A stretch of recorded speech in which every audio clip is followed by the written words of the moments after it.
我和荣幸来到这里，有机会代表我的国家。So first of all, let me address my views on agriculture. China primarily produces rice, wheat, potatoes, tomatoes, barley, cotton seeds, and barley. Although China's agricultural output is the largest in the world, only 10% of its total land area can be cultivated. China's arable land, which represents 10% of the total arable land in the world, feeds over 20% of the world's population. Of this 1.4 million square kilometer of arable land, just 1.24% permanently supports crops, and only 525,800 square kilometer of this land area is irrigated. China has its arable land divided into approximately 200 million households with an average land allocation of just 0.65 hectares. Now, let's talk about food security in China. China ranked 34th out of 113 countries in 2021 Global Food Security Index, which measures food affordability, availability, quality, safety, natural resources, and resilience. There have been mounting concerns regarding China's food security situation among growing threats from climatic shocks and from worsening ties regarding United States and other Western countries. The foremost leaders of China have repeatedly stressed the strategic importance of safeguarding the country's food security and have thus spent $185.9 billion in farm subsidies, making China the world's largest subsidizers of agriculture. This amount is almost 4 times the amount spent by USA and more than the EU, US and Japan combined. Now, let's talk about a very significant topic, global health and China's engagement. Historically, China's engagement in global health has been really restricted. Its health aid mainly consists of sending medical teams overseas, building health facilities, donating drugs and equipment, and providing some control for malaria-controlled diseases. From early to mid-2000s, these activities have mostly taken place on a bilateral basis. China has increased its support for training and also for support for training for foreign health professionals in China.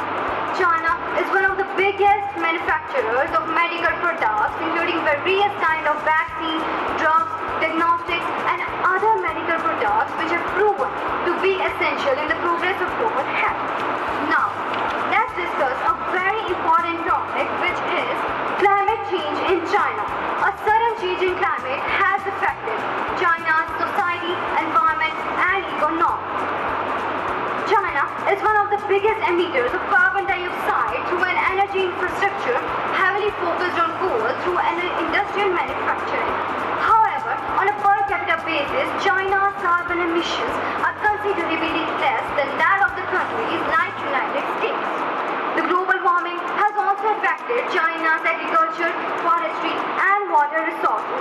So the people of the Chinese government have taken several measures to increase renewable energy and other decarbonization efforts, moving to peak emissions by 2030 and be carbon neutral by 2060 by taking more effective policies and measures.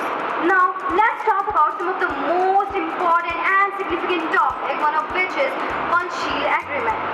At the time of India's independence, the relationship between China and India wasn't as bitter as it has been since 1962.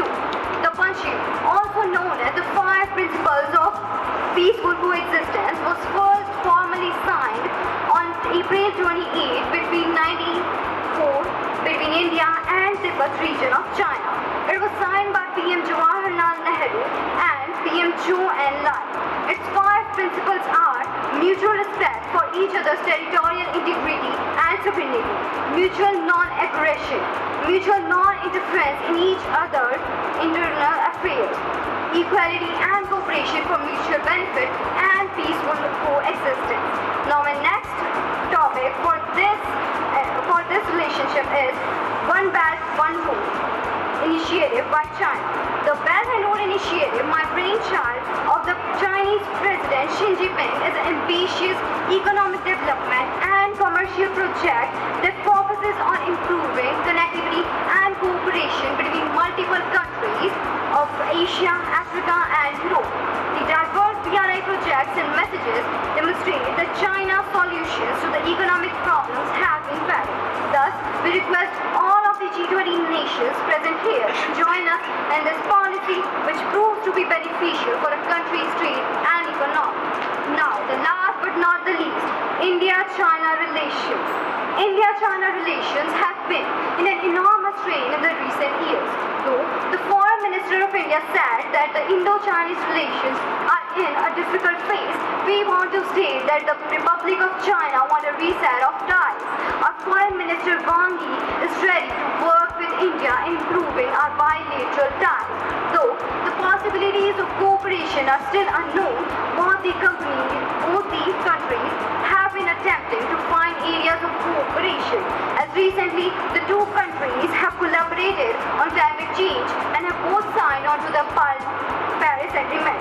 The after effects of non-cooperation are also visible, as there will be consequences because China is India's largest trading partner.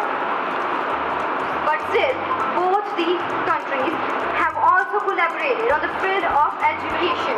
India and China signed the Education Exchange Program in 2006, which is an umbrella agreement for educational cooperation between the two countries. Thus, it cannot be said that cooperation is impossible.